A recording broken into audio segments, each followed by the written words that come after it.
in Washington is on an incline. Spending goes up about 5% a year, no matter what. That's the law unless we change it. So the sequester made it 5 minus about 1. You can't almost see the difference between the lines, but it was slowing down the rate of growth of government, but government was still growing in every department. But here's the sad thing, both Republicans and Democrats got together and we got rid of the sequester. So there is no more sequester. They have a 10-year spending plan and they say, well, we're going to increase spending by $60 billion in the first 2 years. We'll make up for it, let's say, in years 11 and 12 of the 10-year spending plan. I'm not kidding you. Everything in Washington is that way. They're trying to come up with money for the highway fund, and it has to be so-called paid for. They pay for it like in year 9 and 10. They spend it in year 1 and 2, and they pay for it 9 and 10. By the time year 3 and 4 comes by, they say, oh, whoops, we're changing, and you've got a new spending plan. Nothing really has a sense of truth other than the first year or 2 of spending. So we should be honest with people and just say, you know what, we can't spend money we don't have. You can't do it in your family budget. Why should we let government do it?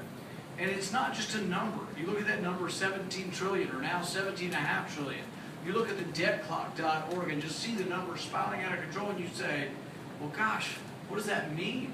What does that mean to me? Are they just numbers? I can't conceive of how big $1 trillion is. In fact, Reagan used to try to do a demonstration. He said, if I put $1,000 bills in my hand, 4 inches high, it'd be $1 million. But if I want to put $1 trillion in my hand and $1,000 bills, it'd be 63 miles high.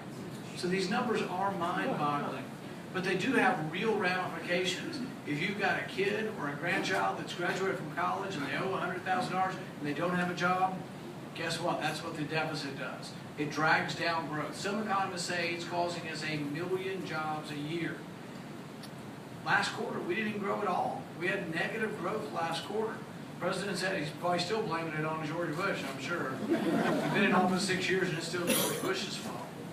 But the thing is, in Kentucky, we still have fewer jobs now than we had in 2008. In fact, we have a president who comes to our state, and coal's a big deal for us in Kentucky. We've lost 7,000 jobs just in the coal industry.